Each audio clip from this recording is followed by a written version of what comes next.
Welcome into week one of the Picayune Maroon Tide preview podcast. Maroon Tide are going to open up their season against the Gulfport Admirals on Friday night at home. You'll get to hear from both head coaches as we had a chance to catch up with Picayune Maroon Tide head coach Cody Stogner as well as Coach Blake Pinnick, head coach of the Gulfport Admirals. We hope you enjoy. Week one, it gives a chance for Ricky Whitaker and I to get to hang out, discuss the game with our two coaches, and what a marquee matchup, Rick, to get things started. Picayune and Gulfport, one of the grade A top shelf matchups across the entire state, and we'll have the pleasure of calling every snap of it, bringing it to you on our Talking Ball Y'all live stream on our YouTube channel. That's where you'll find this program. So tell friends and family that's where they can tune in Friday night. But Slick, I'm just fired up, ready to get it going again. Yeah, man, it's here. We've been waiting for this time. It's always one of our favorite times of year. So just good to be back on a schedule. As we're kind of joking, life's got us busy, man, with our kids and just jobs and stuff. So we may have to just start scheduling teams meetings together to be able to chat. But I'm looking forward to Friday night.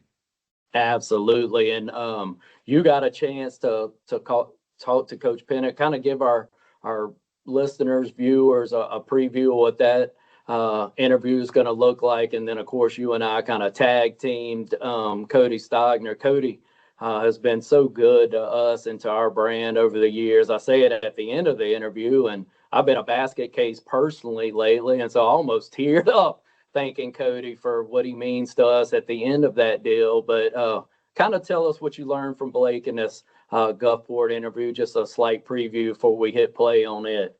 I think you see some similarities between just kind of how they're built. Coach Stogner and Blake, I know that they talk a lot. And, we were joking a little bit about it's a small circle. We got to see the Frost kid that came back, play basketball, and then the ninth grade championship. We talked about that too. So I think the future is really bright for both of these squads. And that's kind of it's a cool thing for the coaches. It's tough for us as broadcasters, but you don't have film on this young group that's coming up. And I think in both cases, we're going to have some young guys step up and play pretty big roles. So I think that's pretty exciting. And I think the other thing too, Clay, and Blake he didn't talk about this during our time, but I think that Gulfport feels a little disrespected. I don't think anyone's picking them to repeat for the state championship. We know how hard it is to win from the South in that level. And I don't even think there's people that's not picking them to win the district. I think we see that too this year with Picayune. I think there's been some mixed feelings around who's going to take the district this year. And I know Cody doesn't get involved in all that stuff, but the road still is going to run through Picayune. As many as they've won, they're still the champs coming in. So I think both of them will wear that on their shoulders a little bit. I agree, Rick. You guys has got to kind of wander down the list a bit on a lot of these top 25s around the state. Picayune finding itself down the list further than what you would have to read preseason most years. You mentioned this sophomore class for both groups. My son Easton's a sophomore on the Picayune roster, so that group of young people I know really well. And that group from Gulfport, Picayune beat them in the ninth grade regular season. Gulfport was able to revenge that loss and win the ninth grade championship. Those are two really good sophomore classes for each club, and we'll get to see it. I think we'll see a lot of sophomores play for two really good teams, which will tell you a lot about the pipelines for these programs. Yeah, I mean, Cody mentioned it. We've got a sophomore and a freshman. He says the first time ever in his coaching career that he's had those guys starting on offense. So, we're going to see those guys, and that's not to take away from the nucleus that Picayune brings back, which is a very good group. But, man, you mix in some of these sophomores that have seen success, and these guys kind of remind us of a group that we covered a few years ago that came in a little bit of a chip on their shoulder for some of the upperclassmen as well. And it makes it fun. It makes practice fun. Sure does that. And I think they've had some good practices and just ready to see the game film. But man, what a tough and fun schedule for us. And that's where we get to put our broadcasters hat on. We're not going to be beat up after these Friday games, but boy, the slot that Picayune has scheduled. Cody's already mentioned it. Got Gulfport to open up, and then Jackson Academy. It's going to be new for us. that'd be a lot of fun digging into a new team. And then you got Biloxi and Poplarville. Then you get into district, and district's not going to be a very easy schedule either. So it's going to be a lot of fun football to watch. Absolutely. And you look at that sophomore class for Gulfport, and I'm sure you and Blake discuss it, but there's Division I offers, Power Four offers already sitting in that sophomore class for the Admirals, and they'll be super well coached. They always are. We know what Picayune has on its staff. They'll give 100% on Friday night. Should be a lot of fun. Slick, it's always good catching up, and we appreciate the viewers, the listeners to our podcast. And thank you for being here, and tune in on Friday night as well.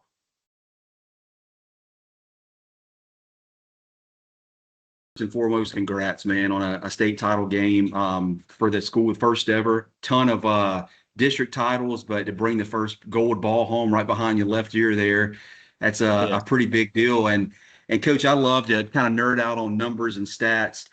2020 is last time that the largest school classification in the state won a title from the South. That was Oak Grove. But, man, for the coast, you got to go all the way back to 2000. That was Moss Point. And I'll be 46 this year. I graduated in 99. That's 25 years ago.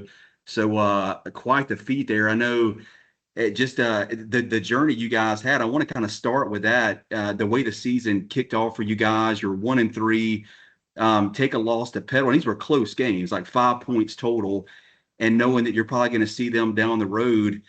Defense, I know you're a defensive guy, but giving up 66 points through that span of games, and then you make this playoff run, 44 total points scored in 4 games, 11 given up each game, and just blowing everybody out. So how did you right the ship at that point? I mean, it's hard to keep kids from not hanging their hats, and even though it's not a district schedule, boy, you guys certainly lit a fire somewhere. Yeah, I thought we had really high expectations within our program going into the season, and we felt like we had the pieces to be a pretty good team. A lot of it was unrealized as we had some guys that were stepping into some new roles and not a lot of experience and such. But, as you've gone through this thing, you kind of know what good looks like. And we felt like we had a pretty good team. And I thought, after the first game when we lost that tough one to Picayune last year, I thought we played less than inspired on defense. And, so we tried to set that mindset a different type of way through the bye week and all that stuff. And then played a tough game where offensively just things weren't coming together and gelling for us after that. And then we played Petal going into that game 1-1 and literally did everything you could possibly do to lose that game by 1 point. And then, you're staring down the barrel of 1-2 and things aren't looking good. And Ocean Springs is rolling like they do. And you're kind of looking at that like how it could shape out. And so I think for us, it was just kind of going back through and kind of finding the joy of why you do this. Football is a hard game, and there's a lot of things that go into it. And if you're just always about the results and stuff, you can get kind of lost in the things that we do. And so we kind of talked about that and had a kind of an epiphany within our program and our team. And I think the very next week after Petal, we beat Pascagoula pretty good. And then the week after that, we beat Ocean Springs pretty good. And that was kind of the monkey off of our back in the program. And it just kind of went from there. And so our guys, once they have confidence, they're a good football team. We got a bunch of good players and stuff and great coaches. And so once that monkey was off the back, you could kind of just go play free. And Coach, something you probably talked about 100 times since December is that last play, man. And like 27 seconds left. And Nettles throws a ball up. It's a prayer. It looked like half the stadium was in the end zone. And it gets batted around, and Stubbs comes down with it. And then, this is a play anywhere from a 2% to an 8% chance of success. And 33 yards out, it was probably closer to that 2% success rate of happening. Man, what's going through your mind there, just thinking like, all right, that we got one more play left? It can just kind of describe that emotion for us. Well, it was a lot that went into it, and a lot of the narrative has kind of been shifted over the course of the months that, like, hell, we're just lucky to be in that spot. Well, we had kind of controlled the game throughout the game. We were leading basically the entire game, and then they tied it up, and then obviously we went back and forth, and they got that block punt to take their first lead of the game with 20 some odd seconds left. And so at that point in time, there's a lot of things going on in your mind, and when you match up the two teams and everything else, you're like, man, we shouldn't really be in this game, but here we are. You just kind of go back to training, right? And we've done that process, that 2-minute drill, kind of last plays of the game. We do it every single week, and like we'll do it again this week as we go through, and just kind of reminding everybody the key finer points of that, because that's at that point that's all you can do. Yeah. And so we had the timeout right before the play, and now we're just coaching up the finer points of making sure we box out, look for the rebound on the tip ball, that kind of thing, make sure where you're in your positions and all that. And so then once that happens, the initial reaction is like, oh, crap, like he caught the ball. Yeah. And then we got our guys rushing on the field thinking, just celebrating and that kind of thing. So I'm trying to find a timeout so we don't get a flag thrown on us because we got to kick an extra point and get everybody settled in to do that. It was just a whirlwind of emotions for about 90 seconds that I don't know if I could ever really describe. You would expect that to be a winner, and now Carter Platt's got to go do the hardest thing he's ever done in his life, and that's win the thing, right? That's right. Congrats on that. A big deal. And I know, Coach, defense has been something that you've hung your hat on a lot. You got most of your guys coming back. How do you feel like the spots that you have had to fill, have those been filled, and what have you liked about your defense up to this point? Yeah, it's such a different deal, because I grew up, coming through. I mean, I got all my jobs based on offense, and we've always had such high-powered offenses and stuff. And here in the last year or two, just shifted that mindset from us and being kind of be defensively led. And I think we'll be that again this year. We're bringing back 8 starters and a front 7 that I feel really confident in, and got some guys in the secondary that I think can make some plays for us and do some things. But for us, one of our pillars is just dominant defense, right? And so what does that mean? And talking to them and kind of having them understand is, what does the team do best? Take away whatever it is they do best, right? And make them play left-handed. And so a lot of times that's easier said than done. But from our aiming point, I feel like there's a certain confidence to letting guys like our defense be able to kind of be constant and letting our offense settle into the game. And I mean, you think about it, we scored a ton of points there for the last 10 games of the season on offense. But, at the end of the day, some of that stuff wasn't hitting on all cylinders in the state championship. A great defense is the reason why we ended up winning the game and kind of letting them settle in and all that. So it's a pillar for us, man. Coach, I know wide receivers, that was a group that we touched on last year at this time when we talked. You got a pretty senior heavy class coming back. Hills, Morgan, Stubbs, they all return. And the young spot on offense looks like some big shoes to fill with replacing Nettles. How have you liked your sophomore quarterback in Wolverton? And looks like he's got a pretty good looking freshman quarterback, probably breathing down his back as well. Yeah. Jackson does a great job, and his job for us, we got all the wide receivers coming back, and then we're adding some young pieces to that mix to make it a pretty deep wide receiver room that's going to end up being really good for us. And we got a couple of backs and a tight end and different things. And so I've done it twice, right, with having a sophomore starting quarterback. One of them was obviously Bray Hubbard at Ocean Springs, and the other one was Cam Akers at Clinton, which was they were pretty good. But, a lot as sophomores, they're not ready to kind of be the shot caller at that point. And so his job is to basically facilitate to these other guys and just operate the offense as so. There'll be a time in his career that we're going to ask him to be the guy that makes plays. This right now ain't that time. And so, for us, we're just trying to do what he can handle. As long as he operates this offense, great. But he has a lot of promise. He is a guy that is self-made. He works his tail off, and he's tough as nails. And so for him, I really like it. His spring game promised to be, it was awesome. And I think he had one half of football against Daphne. He went 13 of 15 for 120 and 2 touchdowns. That's kind of his first action. And so that was a lot of promising.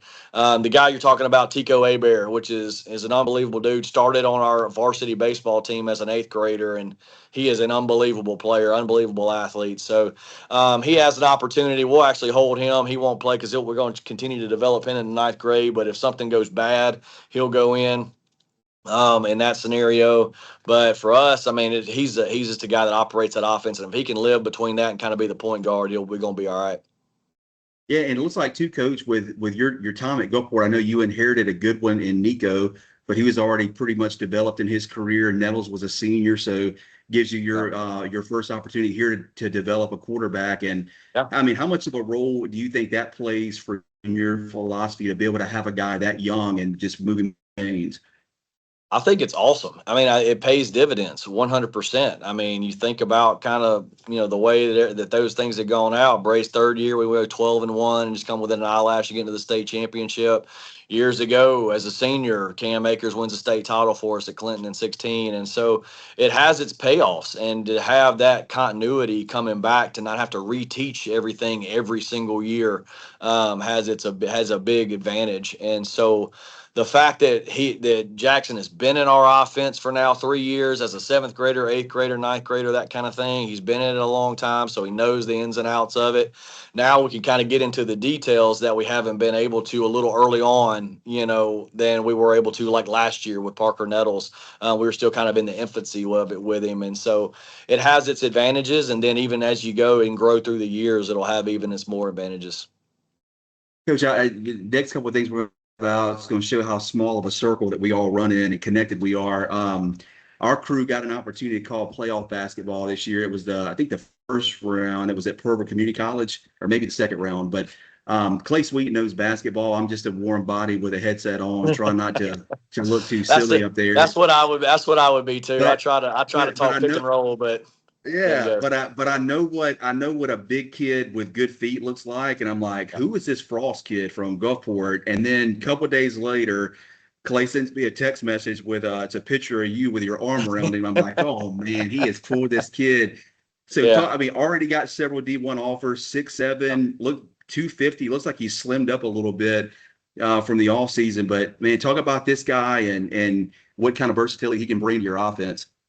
So Trevor's obviously not new to us. He was in our program, as a middle schooler and all that. And then, he had his basketball stuff going on too as well. And just like any kid, I mean, people get in his ear and different things and convince him he's the next Shaquille O'Neal, but he's not 7 feet tall. But I mean, Trevor's unbelievably hard working. Whether it's on the basketball court, in the classroom, or on the football field. And I think enough had gone by because everybody think the same thing. They see him out there and be like, "Man, why is that guy not playing football?" I mean, if he hadn't been asked that 100 times, I mean, I don't know what to tell you. So he comes back out, and we kind of knew during the middle of the season he had kind of talked about it and come to me about it and everything. And so we obviously welcomed him back with open arms and all of that. And he kind of transitioned immediately. Just a natural athlete, just a kid that big that can run that well and has that kind of a coordination and good hands and all that stuff is the reason why we had a kind of a running joke there that his first 7 practices, he got 7 Division I offers.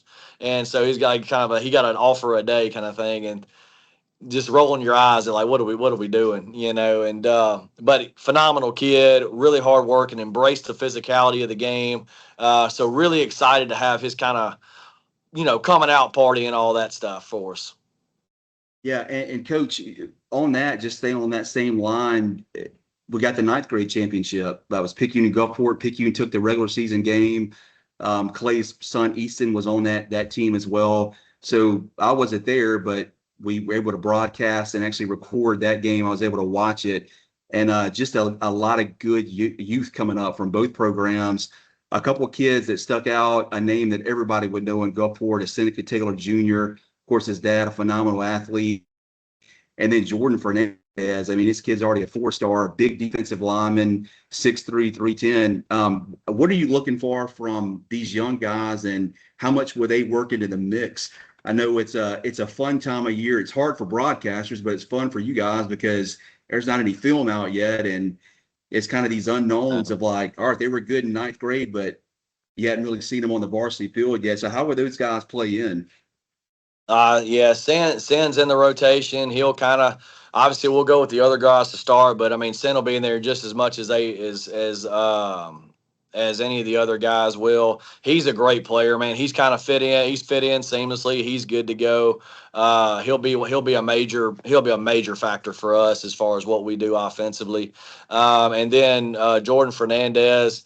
It's a joke. It's kind of a running joke because he's right there. It's like him, Lawrence Robertson, Nick Strickland are all right there and interchangeable as far as they go. But Nick and Juice go first, or Nick and Lawrence Robertson go first. But we kind of make the joke with with Jordan Fernandez is that he has more offers than any backup defensive lineman in the state of Mississippi. But he's humble. He's a good kid. He works hard. He does everything we ask him to do.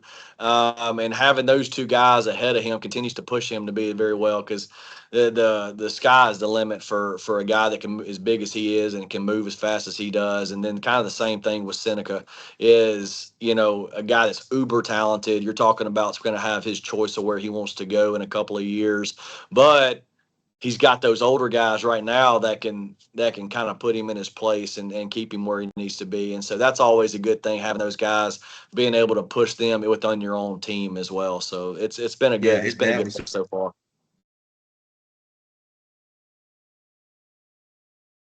Yeah, the teams he was on, maybe Winnipeg, the other, but yeah, definitely a good bloodline there. And then coach with Crosby, I know Crosby kind of manned that back. He was a great back. You got Frederick coming in his senior year, one of your captains. Do you see a backfield by committee, or is he got that spot locked up for the backfield?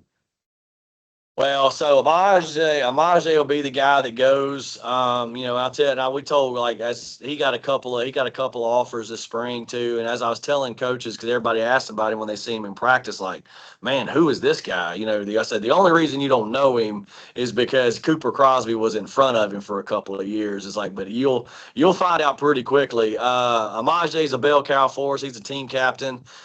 He's a guy that when it comes to the cutting time, he's going to be the guy that totes the mail.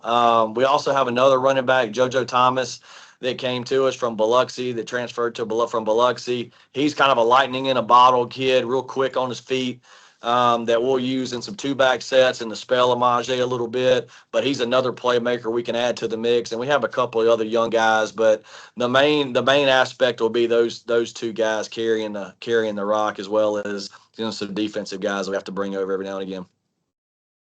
Coach, open up week one, which if we're talking week one, this is the best time of year. It means it's football time. So I like that.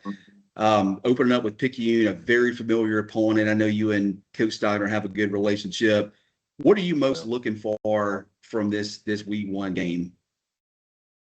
Well, I think for us, finally just getting a chance to play somebody else. We were supposed to play in a jamboree last week and weren't able to do that. And I don't know if I've ever had my team as mad at me when I had to tell them, hey guys, we can't go because of the weather and stuff. But one, getting a chance to play somebody else, but two, obviously, I talked about dominant defense, we think we're really physical, but you think one thing and until you find out. And I thought we were pretty good on defense last year, and then to realize we're not where we need to be. And Picayune will expose that. The way that Cody and them, they play hard. They're always going to be physical. They're going to be disciplined. And if you are not, they're going to expose you. And so that's why I love playing Coach Stogner and those guys, because you can find out pretty quick and you don't waste a ton of time figuring out if you are where you are on that spot or not. And so it's a tough test for us. It's how disciplined can you be on offense to not waste possessions, because you just don't get that many of them with the style of play.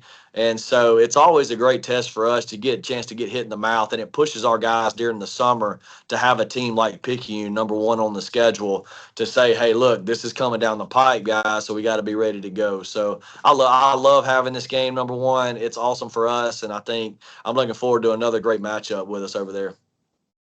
Coach, and I'll get you out of here after this last question, but we've talked about a lot of guys. Is there any one or maybe a group that you think is going to be worth the viewers to watch out for the Admirals come Friday night? Maybe a little If bit I under the say radar. really under the radar. I mean, obviously our defensive line and I think our wide receivers get the most publicity and that kind of thing. But I'm looking forward to seeing how our linebackers play. I really am. We have DeAndre Williams right there, and Cortell Crandall and Jaden Jones, Victor LeBega. That little four group has been the group that I had the most question marks about going back into the spring way back, and that they've really stepped up and improved. But losing Trey Peters, Andre Peters, an all-state linebacker, seeing how that gels right there, right, and who that playmaker is. And they've really stepped up as a collective unit. So I'm really eager to see how that they come together. And then seeing how our offensive line gels. I mean, there's some question marks on it, no doubt. And so as you guys that are making some of their first starts. And so I think that they'll end up playing pretty well, but that's a group that we're really excited to see kind of what they turn into. But I mean, for us, our defensive line and our wide receivers, our skill spots right there are going to be the two catalysts, I think, for us. Well, Coach, I'm excited just to start football and always enjoy Gulfport week talking to you. Thank you for your time as always, and expect to see just a good matchup to kick things off. And wish you guys luck throughout the season and a safe journey to Lee Triplett Field on Friday night. Absolutely. I thank you for having me. I appreciate all of it. We can't wait for this week. Yes, sir. Thank you, Coach. All right. See you.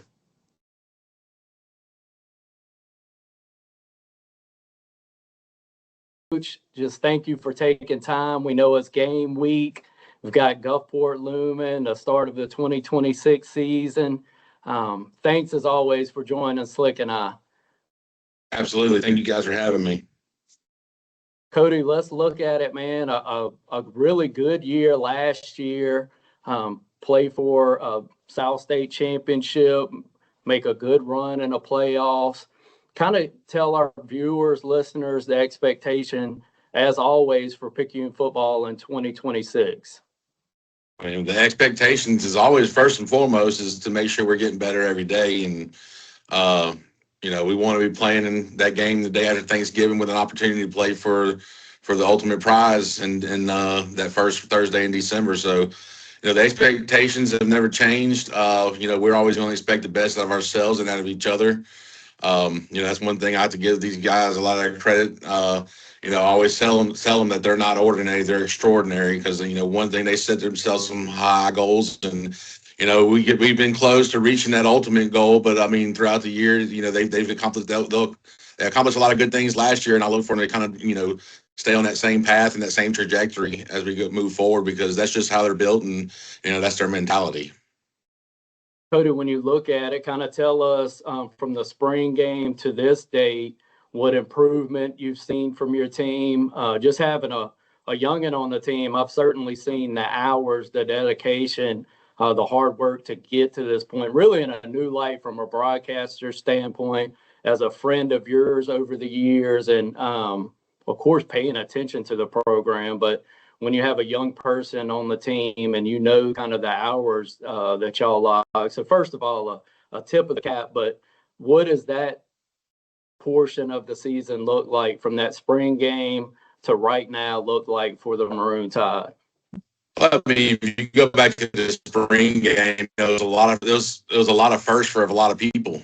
Not just the sophomores that were moving up from freshman class, but our juniors and seniors, guys who are stepping into bigger roles and to play a bigger opportunity and bigger roles for us. And so, in the spring, we kind of had an idea of some spots that we needed to fill, and we moved a few guys around. But we had a great summer, probably one of the best turnouts we've ever had over the summer. You can just tell the guys have gotten bigger, faster, and stronger. That's the name of the program that we use, is bigger, faster, stronger. And if you go look at where we were in January on the call sheets with it, to where we were when we maxed out at the beginning of August, the growth is just tremendous, and that's what we're looking for. But that goes back to, like we talked about a second ago, we want to make sure we're getting better every day. And just from where we were in the spring, leaving Poplarville, to where we are now, I like I like where we are at. I like where we're at. I like that we're moving in the upward trend. These coaches have done a great job of getting these guys prepared over the summer and over this fall camp, to where we need to be moving into this season. So, but just like I said, there's a lot of new faces, a lot of new faces that we had to get familiar with, but also a lot of familiar faces that were moving to something new for them. So it was a learning curve, but all the credit goes to these players for showing up and giving us the best effort they could all summer, because ultimately they're the ones that are blocking and tackling. And, we're not out there on a Friday night. We're just the guys that can, we can screw the game up, but they're the ones that are going to win us the game for us. And, I'm just proud of where we are. But you know what? The thing is that we're still on that upward climb. We haven't reached the pinnacle yet. I don't think you'll ever reach the pinnacle of achieving perfection or greatness. But if you're striving for it, a lot of good things come out of it. Coach, I'll let Rick jump in, and then I'll come back with a few more questions after Slick gets some in here. So, Coach, looking at some additions to the staff this year, got a couple former players came back. Zoe Bruin was a water boy, just a little small kid when I played, showing my age a little bit. Added Coach McGill. Talk a little bit about how those guys have worked in with the staff and just having them back in Picayune. Well, they're Picayune guys. They've been a part of this program. We haven't got far away from the cuff of what this program has been for the last 30 some odd years. And they're Picayune guys. They have a lot of pride in this place. And, it was really a smooth transition with them coming in. It was kind of a no-brainer whenever, I was talking with those guys, and then, we got in conversations of wanting to get them here. And, the players have really bought into what they're selling, and the thing is, we're all trying to sell the same thing. So that's always the key. And I think it's just a lot of the fact that we have new guys. Like I said earlier, we have new guys moving into new positions, and what better way to bring in some fresh eyes and a fresh outlook. Because I'm always trying to get. If I'm asking our guys to get better, I need to get better myself, and to surround myself with good family men, good Christians, and also just good football minds. That's just going to make this program, move on to the next level. That's what we're always trying to achieve. And Coach, to build a program like you've done, I think it just falls short on most people of what you guys have accomplished. It's been quite a task that you guys have taken on and been consistent each year, deep playoff runs. Programs only as good as the class that's coming up, and this ninth grade class is a good group that's coming up. I know you've talked about how physical some of the practices have been. How much were some of these young guys factor in, and how much have they pushed even some of your veteran players at practice? Well, these young guys have been in our system really not just 7th, 8th, and 9th grade. I've got a 5-year-old playing Pee Wee football over here right now, so they're being taught now all the way down at the youngest age is 5 and 6 of what that MTXE mentality is here in Picayune. So, look, there's gonna be a lot of young guys that's gonna have to play some big roles for us this year. It's just depth at certain positions is a little issue, but that's okay. This is probably the first time ever. I don't know. I really, since I've been coaching here for the last 20 years, first time ever, we're going to have a sophomore and a freshman starting at the offensive tackles position. So we'll be 14 and 15 year old, and just those two positions alone. But the good news is we're going to have a senior at tight end, a junior at tight end, also 3 seniors in the middle. That's really going to help them out and coach them along the way. But we wouldn't ask if we didn't think they could do it, they wouldn't be in there. And that just goes for all the other positions. We've got a lot of sophomores we're going to lean heavily on. But, just through the fall camp, they've done everything they've asked, and they do it with a great effort and great mentality. So it's you never want to say, like the old saying goes, if you want to count your losses, count how many sophomores you got on the field. Well, that's not the case here at Picayune, because we've proven that wrong plenty of times. And I think these guys are going to continue to prove that saying wrong. Coach, last thing from me, and I'll turn it back over to Clay, but just from a developmental standpoint, is there any particular group or position group that you feel like has really taken several big steps that you're just most proud of coming into this week 1 game? Absolutely. Everybody talks about how, we've lost 2 SEC linemen, Mitchell and Nolan, but first group I have to say is our defensive line, our defensive front. You know, we've added Jeremiah Mark, came from basketball, hasn't played since ninth grade, but he's taking coaching well. He gives great effort, and he's going to be a force to reckon with down in there. But we've added a few players, Chatham DeWitt. We've got some young players, Ryan Helm, Amari Graves, DJ Durr, that's going to step in and help us on the defensive line. But one player that, you know, was out last season for other reasons, but he's back, and Demarion Merrill.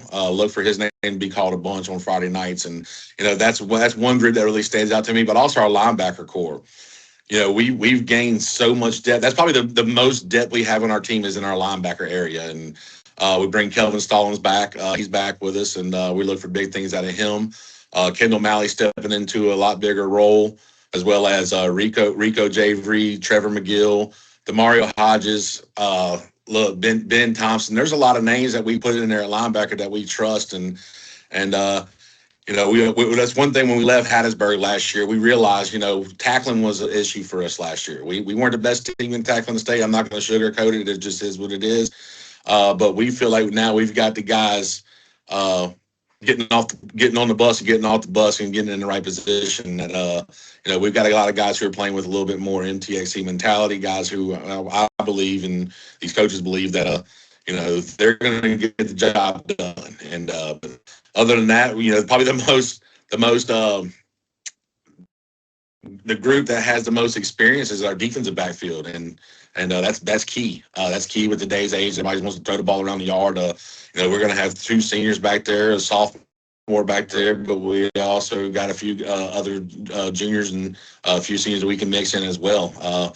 Offensive line, like I said, has three seniors in the middle, two young bucks right there on the bookends of it, and but the thing is we've got 2 guys coming back also on offense that's been 3-year starters in Xavier Dennis and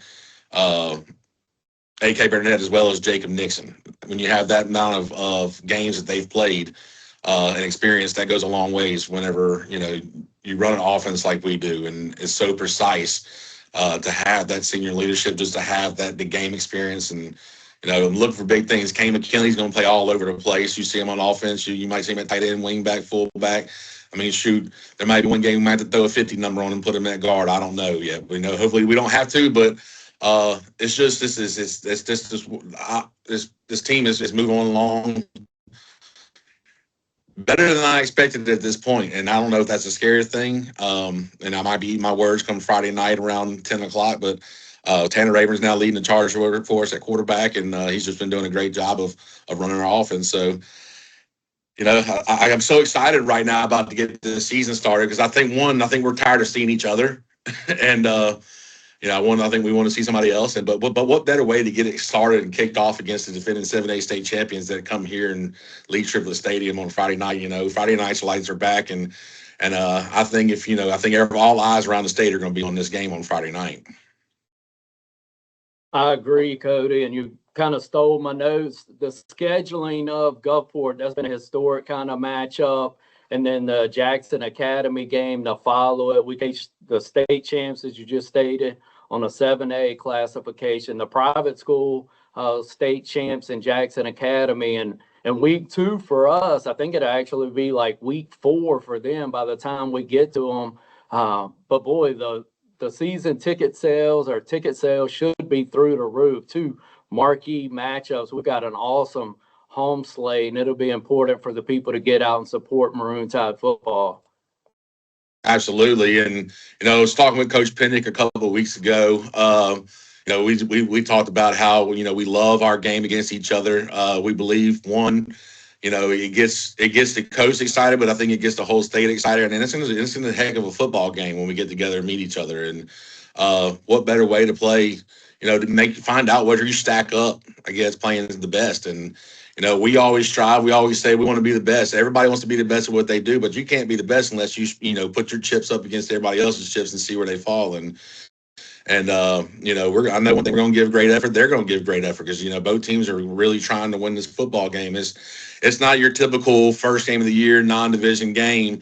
You know, there's a lot on the line. It's a little pride, because it's kind of slowly become a good rivalry for down here in the South Mississippi. And you know, it's what better way to, you know, to have your litmus test moving into the beginning of the season by playing a team such as Gulfport. Then, of course, Jackson Academy at home, and it doesn't get any easier after that. In the next three non-division games, there's two other 7A programs that will be playing deep playoff runs, and another 4A program who is really probably my favorite to make it to the state championship this year from the South. So it's going to be fun. But I mean, that's why this is fun. I mean, we grind every week. Like the more gray, my beard is getting worse, and a little more hair on my head. But that's what makes it fun, is the challenge. I mean, the challenge is what makes this game so fun, is because, we're asking 14 through 18-year-old kids to give us their best effort, day in and day out, just to play for one 48-minute game on Friday night. And, to see, obviously when we were victorious, it makes the feeling worth it from the Sunday afternoon treatment all the way to that Friday evening game. And it's not a bigger joy in the world than to watching, these guys like just give great effort, giving it their all. Like I've never been in a military type atmosphere. I'm a son of a veteran, but I've never been in like a military type atmosphere where I've been in a boot camp or a war or anything like that. But I would like to think that maybe this is the closest thing, and just to see the look in these guys' eyes that they have when Friday night gets here, see the tears when everything don't go right, but see the tears when everything does. That's what makes this special, and and I'm just a small part of it. And I'm just can't wait to get Friday night here. Well, Coach, I'll add this too. Just one thing that's consistent for us is, as long as we've been covering you guys and you've been the coach, man, I've run out of words to describe this non-district schedule. I've used the word gauntlet, I think, 100 times. You always schedule people, but kind of to your point of what you're saying, Clay and I both could go back and give you specific examples where some of these younger guys in these games were like, man, they grew up tonight. Like it clicked for them tonight in this big game against this big opponent. So that's exciting for us to see, to be a part of that journey of growth and watching those kids grow up. That's a really cool thing for us. Yeah, and if we don't grow up fast Friday night, there's going to be some sad tears. But because we got to coming in here, but man, it's fun, man. I enjoy it, and if I didn't enjoy what they say, if you don't feel like you're working, you're never, I don't know how to say it goes. I'm not the smartest person in the world, guys, and I'm not the best with coming up with these sayings, but it's just it's I don't know. I'm excited.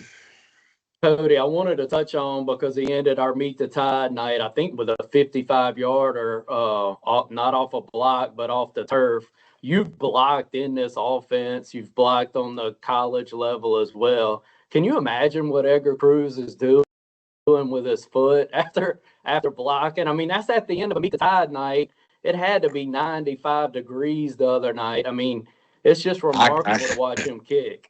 It is. He's such a good athlete, but I don't know how he does it. I mean, I think we ran 40 plays total the other night on offense. Now, that's not counting the plays he did for help us out with scout offense as well when we did our defensive portions of the practice. And he nailed that. I mean, earlier in the night, he missed the 55-yarder. We gave him a shot at the end, and I think it might have been good from about 60, as according to what Coach Pinnick said when he's standing under the goalpost. He said he still had another 4 or 5 yards on it, and just a weapon. I mean, not only one come to play hopefully 10, 12 play drives for us on offense and play about 50 snaps on offense, but to go out there and kick the ball and hopefully in the end zone every time, and then to have that weapon when we cross the 50-yard line, we have an opportunity. We know we have a chance of getting points, and I don't know if you noticed the not just the 55-yarder, but he did.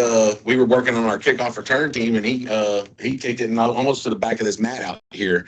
And so he's a valuable weapon to have, a very underrated weapon in high school football to have. And if you've never played offensive line and doing the things he's done, to be able to do that, I couldn't do it.